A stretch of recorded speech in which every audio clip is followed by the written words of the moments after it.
ಇನ್ನು ಲಕ್ಷ್ಮೀ ಹೆಬ್ಬಾಳ್ಕರ್ ಬೆಂಬಲಕ್ಕೆ ನಿಂತಿರುವಂತಹ ಕಾಂಗ್ರೆಸ್ ನಾಯಕರು ಸಿಟಿ ರವಿ ವಿರುದ್ಧ ತಿರುಗಿ ಬಿದ್ದಿದ್ದಾರೆ. ಈ ಘಟನೆಯಿಂದ ನನಗೆ ನೋವಾಗಿದೆ ಅಂತ ಹೆಬ್ಬಾಳ್ಕರ್ ಹೇಳಿದ್ರೆ, ನಾನು ಕೆಟ್ಟ ಪದವನ್ನ ಬಳಸಿಲ್ಲ ಅಂತ ಸಿಟಿ ರವಿ ಸಮರ್ಥಿಸಿಕೊಂಡಿದ್ದಾರೆ.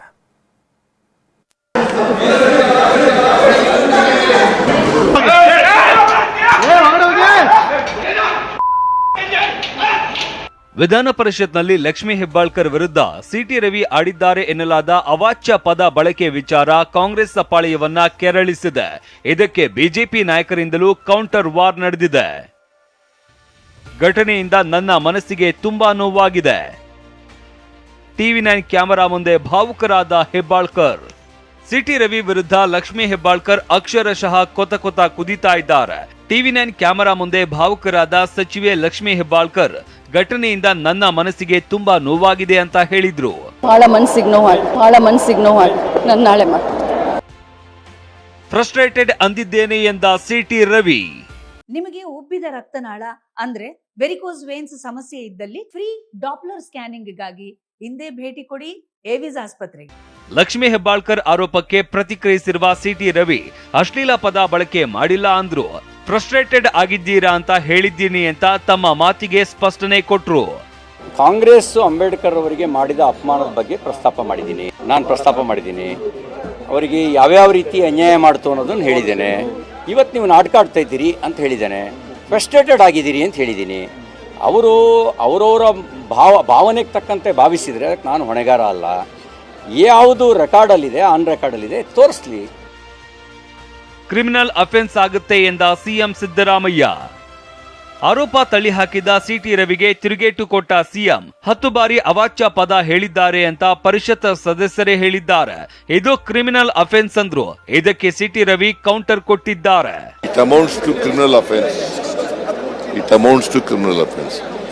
ಅವರು ಲಕ್ಷ್ಮೀ ಹೆಬ್ಬಾಳ್ಕರ್ ಅವರು ಕಂಪ್ಲೇಂಟ್ ಕೊಟ್ಟಿದ್ದಾರೆ. ರವಿ ಅವರು ಸಿಟಿ ರವಿ ಬಹಳ ಕೆಟ್ಟ ಪದ ಮಾಡಿಸಿದ್ದಾರೆ. ಅದು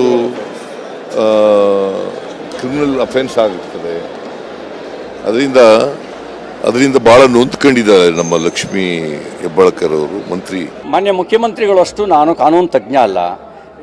ಈಗೇನಿದೆ, ಈಗ ನಿಮ್ಗೆ ಆಡಿಯೋ ವಿಡಿಯೋ ವಿಜುವಲ್ಸ್ ಇರಬೇಕು. ಚೆಕ್ ಮಾಡಿದಾಗ ಗೊತ್ತಾಗತ್ತೆ ಯಾವುದು ಕ್ರಿಮಿನಲ್ ಅಫೆನ್ಸ್ ಅಂತ. ಅವರಷ್ಟು ಚೆನ್ನಾಗಿ ನನಗೆ ಗೊತ್ತಿರೋ ಸಂಗತಿ ಅಲ್ಲ.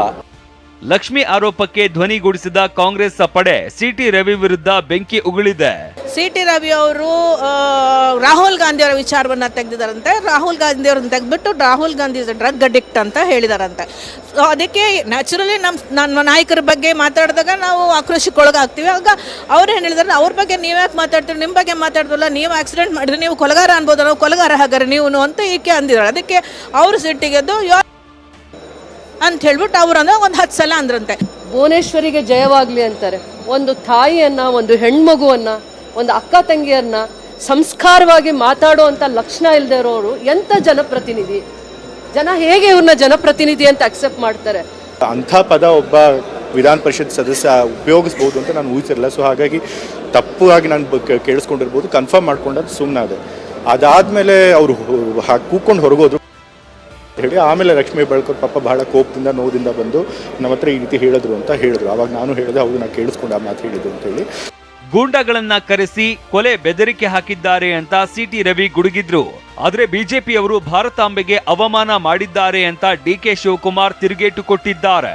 ವಿಧಾನಸಭೆ ಮೊಗಸಾಲೆಯಿಂದ ವಿಧಾನ ಪರಿಷತ್ತಿನ ಮೊಗಸಾಲೆಗೆ ಹೋಗ್ತಿರೋ ಸಂದರ್ಭದಲ್ಲಿ ನನ್ನ ಮೇಲೆ ಅಟ್ಯಾಕ್ ಮಾಡುವ ಪ್ರಯತ್ನ ನಡೆದಿದೆ. ಲಕ್ಷ್ಮೀ ಹೆಬ್ಬಾಳ್ಕರ್ ಅವರ ಹೆಸರು ಹೇಳಿಕೊಂಡು ಕೊಲೆ ಮಾಡ್ತೀವಿ ಅಂತ ಹೇಳಿ ಬೆದರಿಕೆ ಹಾಕಿದ್ದಾರೆ. ವಿಧಾನಸೌಧಕ್ಕೆ ಬಂದು ಬೆದರಿಕೆ ಹಾಕ್ತಾರೆ ಅಂತ ಹೇಳಿದ್ರೆ ಶಾಸಕನಿಗೆ ರಕ್ಷಣೆ ಇಲ್ಲ ಅಂದ್ರೆ ಇಲ್ಲಿ ಕಾನೂನು ಸುವ್ಯವಸ್ಥೆ ಇಲ್ಲ. ಇದಕ್ಕಾಗಿ ಪ್ರಚೋದನೆ ಮಾಡಬೇಕು ಅಂತಾನೆ ಗುಂಡಾಗಳನ್ನು ಕಳಿಸಿದ್ದಾರೆ. ಹೆದರಿ ರಾಜಕಾರಣ ಮಾಡೋನು ನಾನಲ್ಲ, ಹೆದರುವ ಅವಶ್ಯಕತೆನೂ ಇಲ್ಲ. ಅವರ ಪಕ್ಷಕ್ಕೆ ಮಾನ ಮರ್ಯಾದೆ ಯಾವುದೂ ಇಲ್ಲ. ಏನು ಸಂಸ್ಕೃತಿ ಬಗ್ಗೆ ಮಾತಾಡ್ತಾರೆ, ಏನು ಧರ್ಮ ಬಗ್ಗೆ ಮಾತಾಡ್ತಾರೆ, ಏನು ಮಾತೃಭೂಮಿ ಅಂತಾರೆ, ಓಲೋ ಭಾರತ್ ಮಾತಾ ಕಿ ಅಂತಾರೆ. ಇದಕ್ಕೆ ಅವಮಾನ, ಭಾರತಾಂಬೆಗೆ ಅವಮಾನ.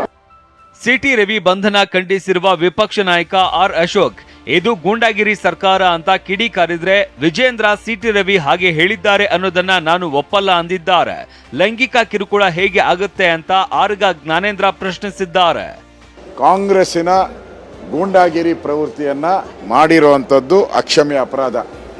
CT ರವಿಯವರ ಬಗ್ಗೆ ಅವ್ಯಾಚ ಶಬ್ದಗಳನ್ನು ಬಳಕೆ ಮಾಡಿದ್ದಾರೆ. ಅವ್ರನ್ನ ಮೇಲೆ ಹಲ್ಲೆ ಮಾಡುವಂಥ ಪ್ರಯತ್ನ ಮಾಡಿದ್ದಾರೆ. ಕಾಂಗ್ರೆಸ್ಸಿನ ಗೂಂಡಾಗಳು ಅವ್ರ ಮೇಲೆ ಹಲ್ಲೆ ಮಾಡಿ ಅವರನ್ನು ಒಡೆಯುವಂಥ ಪ್ರಯತ್ನ ಮಾಡಿರೋದು. ಈ ವಿಧಾನಸಭೆಯಲ್ಲಿ ಕಾನೂನು ಸುವ್ಯವಸ್ಥೆ ಇದೆಯಾ ಸತ್ತೋಗಿದೆಯಾ ಅನ್ನೋದು ಅರ್ಥ ಆಗ್ತಾ ಇಲ್ಲ. ಸದನದಲ್ಲಿ CT ರವಿ ಅವರು ಏನು ಹೇಳಿದ್ದಾರೆ ನನಗೆ ಮಾಹಿತಿ ಇಲ್ಲ. ನಾನು ಕೂಡ ಈಗ ಮಾಧ್ಯಮದಲ್ಲಿ ಗಮನಿಸ್ತಾ ಇದ್ದೇನೆ. ಹಾಗೆ ಹೇಳಿದ್ದಾರೆ ಅನ್ನೋದನ್ನು ನಾನು ಒಪ್ಪೋದಿಲ್ಲ, ನಂಬೋದಿಲ್ಲ. ಇಲ್ಲಿ ಸೆಕ್ಸುವಲ್ ಹರಾಸ್ಮೆಂಟ್ ಏನಾಗಿದೆ ಅಲ್ಲಿ ಮೇಲ್ಮನೆಯ ಸಭಾಪತಿಯವರು ನೋಡ್ಕೊಳ್ತಾರೆ, ಅವ್ರು ರಕ್ಷಣೆ ಕೊಡ್ತಾರೆ ಅಲ್ಲಿ ಉಳಿದಿದ್ದಕ್ಕೆ. ಪರಿಷತ್ನಲ್ಲಿ ನಿನ್ನೆ ಘಟನೆಯನ್ನ ವಿಧಾನಸಭೆಯ ಹಕ್ಕುಚ್ಯುತಿ ಸಮಿತಿಗೆ ಸ್ಪೀಕರ್ ವಹಿಸಿದ್ದಾರೆ. ಸ್ಪೀಕರ್ ನಡೆಗೆ ಕೆರಳಿರುವ ಬಿಜೆಪಿ ಶಾಸಕ ಸುನೀಲ್ ಕುಮಾರ್ ಸ್ಪೀಕರ್ ಪೀಠದಲ್ಲಿ ಕೂರೋದಕ್ಕೆ ಅವರು ಯೋಗ್ಯರಲ್ಲ ಅಂತ ಹರಿಹಾಯ್ದಿದ್ದಾರೆ. Bureau report, TV9.